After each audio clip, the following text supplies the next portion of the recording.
Hi, everybody. Welcome back to Dave's Math Channel. I'm your host, David Tare, and this is my continuing feature on the Math Lovers book. And today I'm starting a new chapter of Volume 1, Chapter 4, which is on complex numbers. So far, I've talked about various types of real numbers, which I'm sure you guys all learned about in school, because they usually teach you all that in elementary school and including starting with natural numbers or whole numbers, and then you learn about zero and negative numbers, and then you learn about fractions, rational numbers. Then you learn about irrational numbers. Those make up what are called the real numbers. But you might be surprised to know that there's other types of numbers as well. They're not so intuitively obvious what they are. But there are these numbers called complex numbers, and among them are what are called imaginary numbers. So anyway, let's begin. So yeah, well, I'll just get right into what imaginary numbers are. Well, the way imaginary numbers usually start is by defining this number we call I, which is known as the imaginary unit. It has a bunch of different names: the imaginary unit, the imaginary number, or the imaginary constant. And we just define this number I to be the square root of -1. And you might think, that this doesn't even make sense because, as you guys probably learned when you were learning about squares, is that the square of at least every real number is non-negative. I mean, zero is the only square that's equal to zero, and the square of every other real number is positive because you multiply two negatives together, you get a positive. So when you multiply two positive numbers together, you get a positive. So how can you multiply two numbers together and get a negative number? Well, if those numbers aren't real, you can. And we just define this number. We assume that there is a number called I whose square is equal to -1.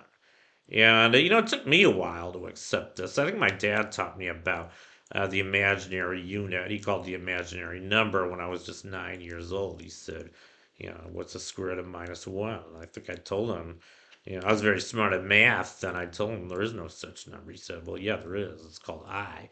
It's the imaginary number. And I was thinking, no way. Why would we want to invent a number like that? I wasn't even thinking of inventing a number. I was just thinking, there's no such number. But actually, it turns out that if you accept the existence of these other types of numbers, which we call imaginary numbers, you end up with a very, very rich theory of what's called complex numbers. And the imaginary unit is just the beginning.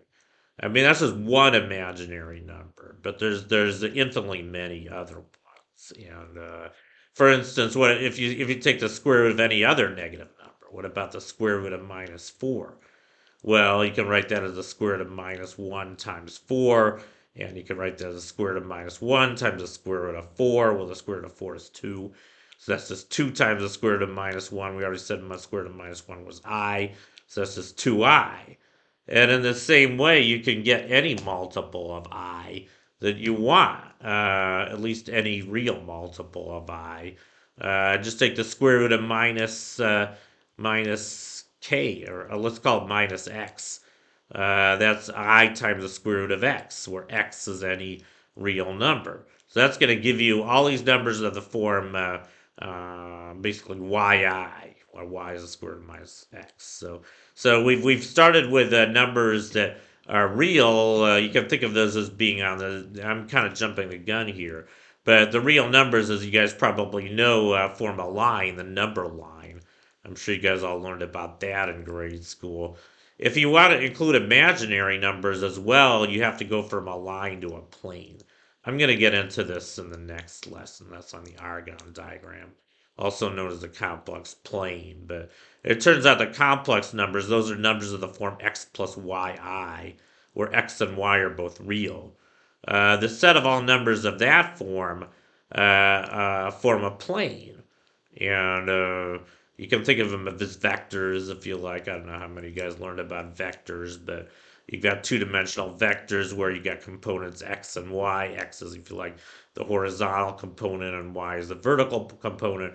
So you can think of the complex number x plus I times y as just the vector x comma y, the vector whose real component is x and whose imaginary component is y. That's kind of a geometric way to think of complex numbers. I'm kind of jumping the gun here, but I've introduced the imaginary constant, and once you do that, you end up with a complex numbers. As we'll see, I mean, this whole chapter 4, is devoted to various properties of the complex numbers, and we can learn how to do arithmetic involving complex numbers, just like we learned how to do arithmetic with real numbers. And the rules are more complicated. They're not too bad, but they are more complicated. We're going to have to learn new rules for adding, subtracting, multiplying, and dividing complex numbers. I'm just kind of giving you an overview of what's coming up in this chapter. And we're even going to learn how to exponentiate complex numbers. I mean, this is really jumping the gun, but it turns out that there's different forms of representing complex numbers, as was known as the rectangular form, that's x plus iy, also the Cartesian form. But just like you can represent vectors either rectangular or polar form, there's also what's called a polar form of complex numbers, where you like this r e to the I theta, where theta is the angle, r is the radius. You can do a lot of cool stuff with complex numbers. Anyway, I think that says enough for today. That's my introduction to complex numbers and imaginary numbers. So thank you for watching. Long live math, and I'll see you guys next time. Bye.